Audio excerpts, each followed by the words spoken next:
بسم الله الرحمن الرحيم نحمده ونصلي ونسلم على رسوله الكريم أما بعد عن أبي هريرة رضي الله تعالى عنه قال قال رسول الله صلى الله عليه وسلم إن الشيطان يعقد على رأس قافية رأس أحدكم إذا هو نام 3 عقد يضرب على كل عقدة عليك ليل طويل فارقد فإن استيقظ وذكر الله انحلت عقدة فإن توضأ انحلت عقدة فإن صلى انحلت عقدة فأصبح نشيطا طيب النفس وإلا أصبح خبيث النفس كسلان أو كما قال عليه الصلاة والسلام۔ حضرت ابو ہریرہ رضی اللہ تعالی عنہ سے مروی ہے کہ رسول اللہ صلی اللہ علیہ وسلم نے یہ ارشاد فرمایا کہ جب تم میں سے کوئی آدمی سوتا ہے، جب تم سوتے ہو تو شیطان تمہاری گدی پر آ کر 3 گرے لگاتا ہے، اور ہر گرہ کے اوپر یہ منتر پڑتا ہے علیک لیل طویل فرقد، کہ رات بڑی لمبی ہے سو جا۔ اگر تو وہ آدمی اٹھ گیا اور اللہ کا نام لے لیا، اللہ کا ذکر کر لیا تو 1 گرہ کھل جاتی ہے، اور اگر وضو کر لے تو 2 گرہ کھل جاتی ہے، اگر نماز پڑھ لے تو 3 گرہ بھی کھل جاتی ہے۔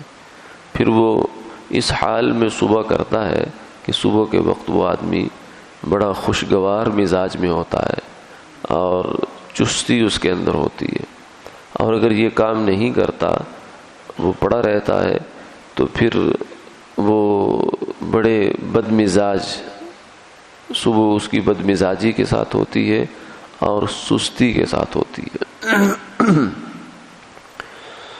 اس حدیث مبارکہ میں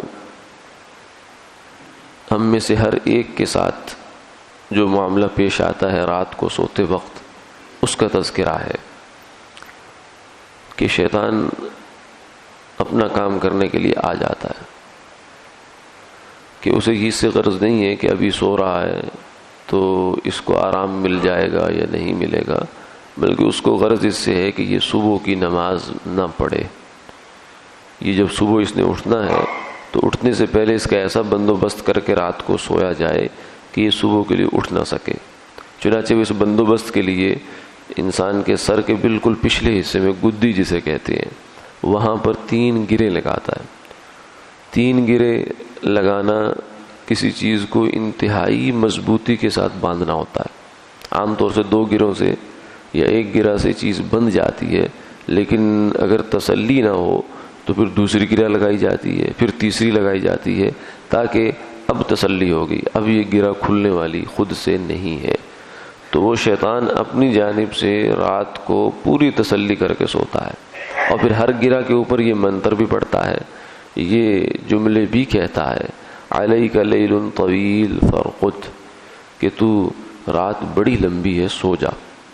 چنانچہ اس کا اثر ہوتا ہے کہ جب آدمی کی رات آنکھ کھلتی ہے اور وہ نماز کے لیے یا تہجد کے لیے یا اللہ کے سامنے کھڑا ہونے کے لیے وہ ارادہ کرتا ہے، تو فوراً اس کے ذہن میں ایک خیال آتا ہے، خیال یہ آتا ہے کہ ابھی کافی وقت پڑا ہوا ہے، سو جا، ابھی کافی ٹائم ہے، سو جا۔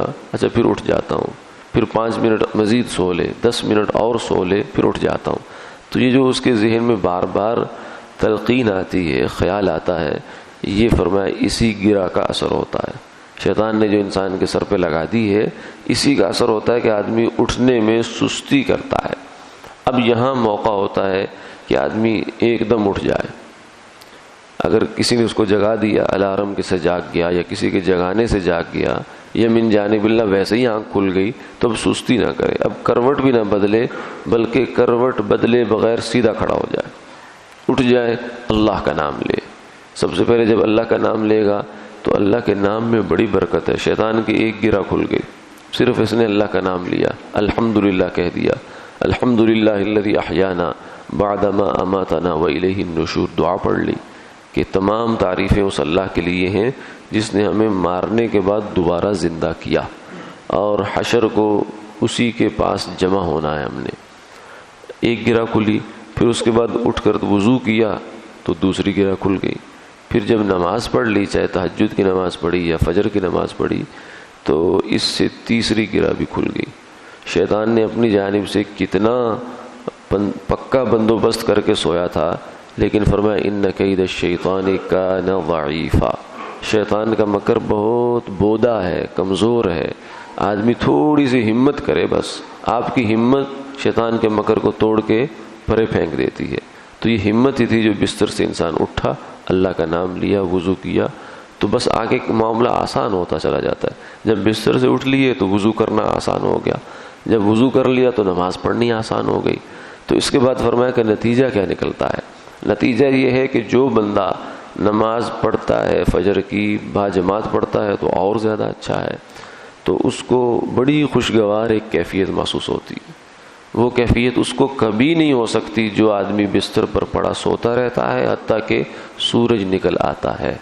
اس آدمی کیا جانے کہ اس چیز کی لذت کیا ہے کہ فجر کی نماز جب آدمی اٹھتا ہے, باجماعت پڑھتا ہے, مسجد جاتا ہے, تو اس کے اندر اللہ اس کے دل میں ایک کیفیت پیدا کرتے ہیں, ایک مزہ پیدا کرتے ہیں, ایک لذت پیدا کرتے ہیں, ایک لطیف احساس پیدا کرتے ہیں, جس سے اس کا مزاج خوشگوار ہو جاتا ہے.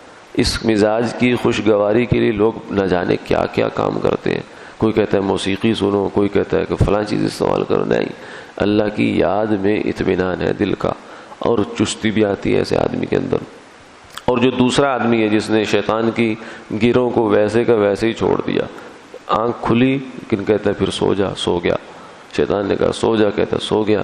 اب جناب اٹھ رہا ہے یہ صاحب 8 بجے 9 بجے, یا سورج نکلنے کی پتہ نہیں کب اٹھ رہے ہیں. تو یہ آدمی شیطان کی پوری گرفت کے اندر ہے. 3 گریں اس کی گدی پر ابھی بھی لگی ہوئی ہے. تو اس لیے یہ جب اٹھے گا تو شیطان کے اثرات تو ہوں گے اس پر. بد مزاج, چڑچڑاپن, طبیعت میں جھنجھلاہٹ, اور جو ہے وہ اوچھا پن, اس طرح کی باتیں اس کے اندر ہوں گی, اور سستی کا مارا ہوا ہوگا. تو شیطان کی جو صفتیں ہیں وہ ساری صفتیں تو اس کے اندر ہوں گی, کیونکہ اس کا انجیکشن جو اس کو لگا ہوا ہے رات کو, اس کے اثرات اس کے اندر ہیں. اس لیے رات انسان کو جلدی سونے کا اہتمام کرنا چاہیے, اور فجر کے لیے اٹھے. پھر آپ تو راتیں طویل ہیں, سردیوں کی راتیں ہیں, اس میں تو تہجد کا اہتمام بھی ہو جانا چاہیے. پھر فجر کافی لمبی وقت ہوتا ہے اگر آدمی ذرا جلدی سونے کی ترتیب بنا لے. اللہ تعالیٰ عمل کی توفیق عطا فرمائے.